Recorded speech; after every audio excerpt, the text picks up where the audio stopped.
Welcome to TV Africa News. Thank you so much for joining us and always being part of us. This is Africa Today. My name is Nahabe Kajura, but first are the headlines. President Yoweri Museveni meets General Muhoozi's MK movement. Speaker among Deputy AG Kafuzi reconcile after clashing in Parliament. Sudan warring parties agreed to 7-day truce from May 4th. In a sports news today, Kenya's Karan withdraws from Pearl of Africa rally. Once again, thank you so much for joining us. Please start with one of our top stories. Now, President Yoweri Museveni has met General Muhoozi Kainerugaba and his supporters under the MK movement at State House in Entebbe. Whereas details of the meeting are scanty, it is said that President Yoweri Museveni commended the group of its efforts for bringing about cohesion in the country. We have more on this report. The State House said that the president, while noting the efforts of the group towards unity and cohesion of the country, he spoke to them about the need for patriotism, Pan-Africanism and democracy in the socio-economic transformation of Uganda and Africa. Among the leaders of the MK movement present during the meeting were Michael Nwajira Kaguta, also known as Toyota, Andrew Mwenda, Balam Balgahara, MPs David Kabanda representing Kasambia, Lilian Abba of Chitogumo District and Michael Mawanda for Igara East. Earlier this year, General Muhoozi Kainerugaba slammed the old generation of leaders to which his father Museveni belongs for dominating the young generation, noting that he is tired of waiting. He consequently declared his presidential ambitions come 2026. Muhoozi and his supporters of the MK movement have for the past year been traversing the country, opening chapters around the country and abroad, as the former commander of the UPDF Land Forces garners support for his upcoming presidential bid. However, critics, especially members of the opposition and some government officials, have continued to cite double standards that have seen General Muhoozi allowed to exercise partisan politics while still serving as an army officer. Away from that, the Speaker of Parliament, Anita Among, and Deputy Attorney General Jackson Kafuzi have made it faces after clashing in Parliament over Anti-Homosexuality Bill 2023. On Tuesday, Parliament passed the bill according to the President's recommendations. We have more on this report. On Tuesday, the Speaker of Parliament, Anita Among, ruled that Deputy Attorney General Jackson Kafuzi would never defend bills in Parliament under the leadership accusing him of dishonesty and misinforming the President. This followed discontent from the members of the House who accused Kafuzi of leading the process of enacting the anti-homosexuality bill, assuring members on the floor that he had no objection to it but later advised against the President signing the same bill. Addressing the MP's concerns, the Deputy AG had defended his decision to advise the President not to sign the bill into law, saying by doing so, he was performing his duties.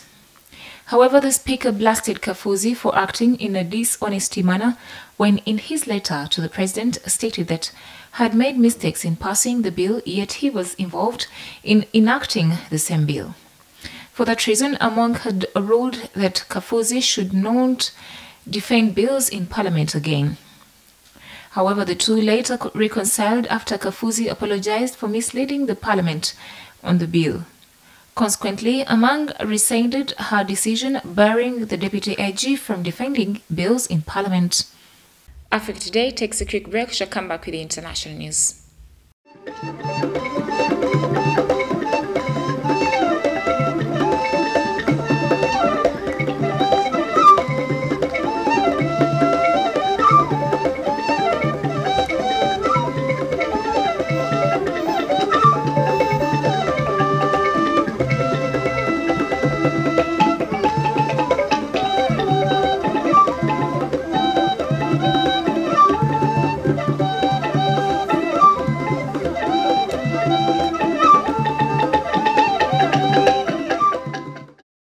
Welcome back from the break. You're still watching TV Africa, the right to know.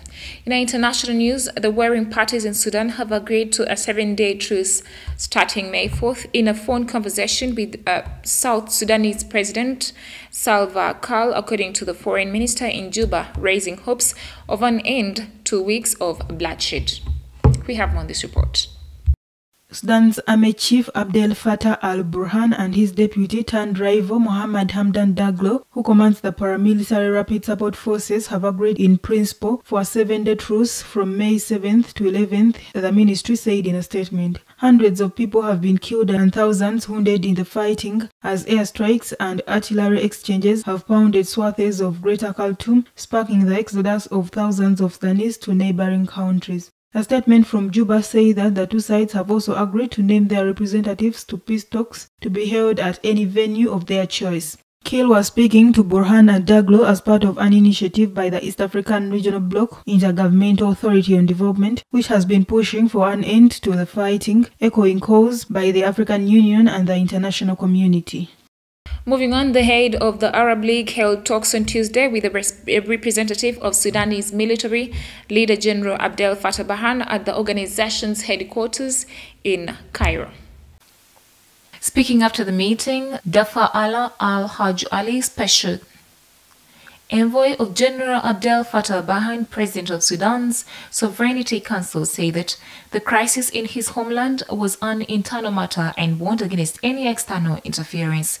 On Tuesday, the African Union, in collaboration with the United Nations and IGAD, announced a new concerted effort to de-escalate the ongoing conflict in Sudan.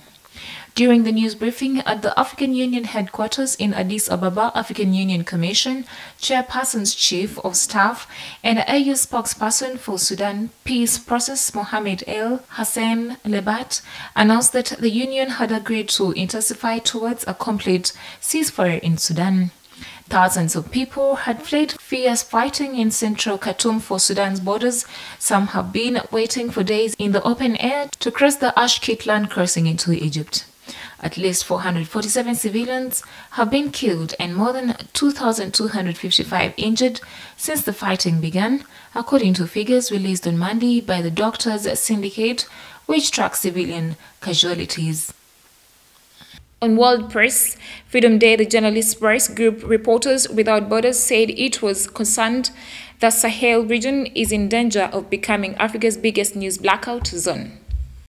In a gloomy report published a month ago, Reporters Without Borders denounced a constant deterioration in the working conditions of the local and international press in the Sahel. 30 media outlets, journalists, associations, and freedom of expression organizations on Wednesday called on the ruling juntas in Mali and Burkina Faso to protect journalists in the face of growing threats. The 2023 edition of the World Press Freedom Report points in particular to the effects of disinformation.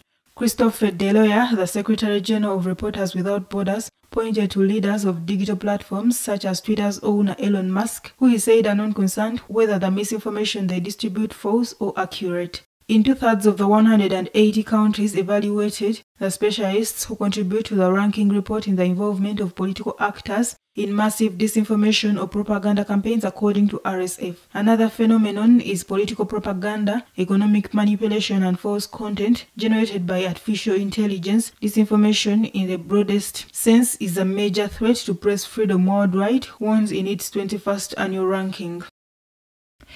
Away from that, in Kenya, 2 pastors based in coastal Kenya have appeared in court over the death at least 110 of their congregants, many of whom are believed to have starved to death. We have more on this report. Self-proclaimed Pastor Paul Nthenge Mackenzie, who set up the Good News International Church in 2003 and is accused of inciting followers to starve to death to meet Jesus, appeared in the dock in Malindi. He will face terrorism charges over the deaths of more than 100 people found buried in what has been dubbed the Shakahola Forest Massacre, according to protesters. The small courtroom was packed with relatives of victims as Mackenzie, dressed in a pink and black jacket and brown trousers, was brought in by about half a dozen police officers along with 8 other defendants. After a brief hearing, the case was moved to the High Court in Kenya's second-largest city of Mombasa, where the suspects will face terrorism charge, according to prosecutor Vivian Kambaga. Autopsies on 40 of the bodies found on Mackenzie's property revealed that the causes of death ranged from starvation to strangulation and suffocation. The higher court has authorized Mackenzie's detention until Friday, when an application to hold him for a further 30 days pending tourism investigations will be heard. We take a quick break. We shall come back with business, health and sports.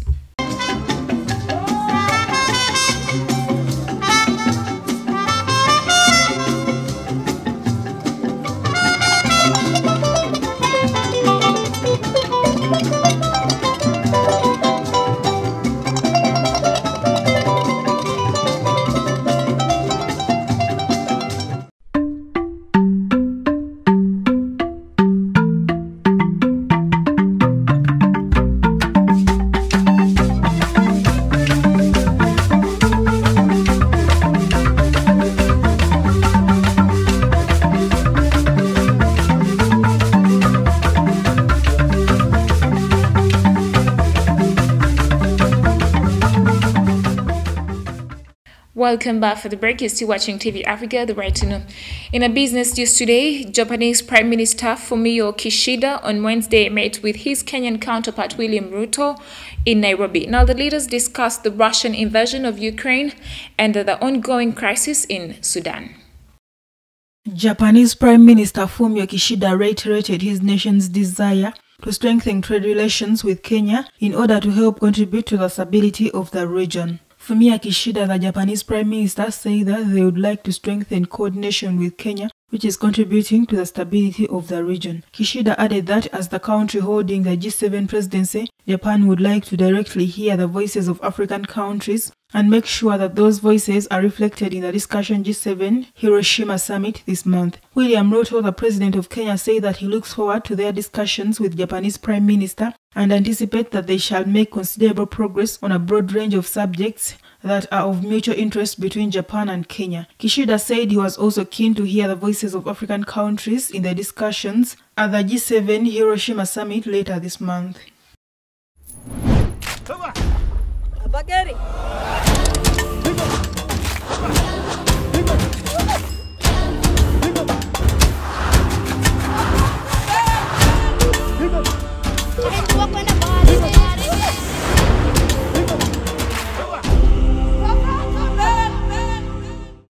In a health news today, with 12 stories, a breathtaking view of Cape Town's imposing Table Mountain, and a minimal ecological footprint, the world's tallest building made with industrial hemp is soon to open its doors in South Africa. Workers in central Cape Town are putting in finishing touches on the 54-room hemp hotel, which is due to be completed in June. Hempcrete blocks derived from the cannabis plant have been used to fill the building's walls, supported by a concrete and cement structure. Hemp bricks are becoming increasingly popular in the construction world thanks to their insulation, fire-resistant and climate-friendly properties. Used notably in Europe for thermal renovation of existing buildings, the blocks are carbon negative, meaning their production sucks more planet-warming gases out of the atmosphere than it puts in. According to Bosch of Mola, director of Afrimat Hemp, a subsidiary of South African construction group Afrimat, which produced the bricks for the hotel, the plant absorbs the carbon it gets, put into a block, and is then stored into a building for 50 years or longer. President Cyril Ramaphosa has made developing the country's hemp and cannabis sector an economic priority, saying it could create more than 130,000 jobs. Hemp Hotel has been ranked the tallest building to incorporate hemp-based materials in the world by Steve Allen, director of the Ireland-based International Hemp Building Association.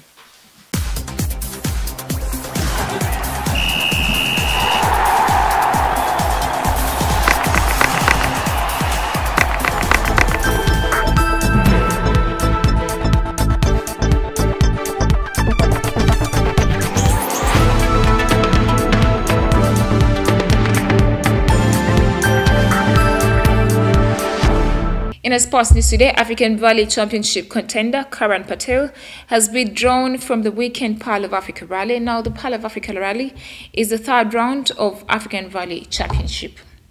Patel and Tausif Khan are the current leaders of the ARC leaderboard, 6 points ahead of Yassin Nasser. The team made the decision to withdraw after race on Wednesday. In part of the release on their team's Facebook page, they say that they have made the difficult decision to withdraw from the event as the conditions impact the competitiveness and excitement of racing and pose high risk of significant damage to their car. The weather conditions in this year's edition are anticipated to be atrocious, with rain pouring for long days this month. The 2023 Shell V-Power Pearl of Africa Uganda rally will set into motion this weekend in Jinja District, Eastern Uganda. With Patel out, the owners of ARC points remain for Yassin Nasser and Jas Mangat to take. Thank you so much for being part of us and being a loyal audience from where we started from. Don't forget to subscribe to our YouTube channel. We shall keep updating you. It is TV Africa, the right to know.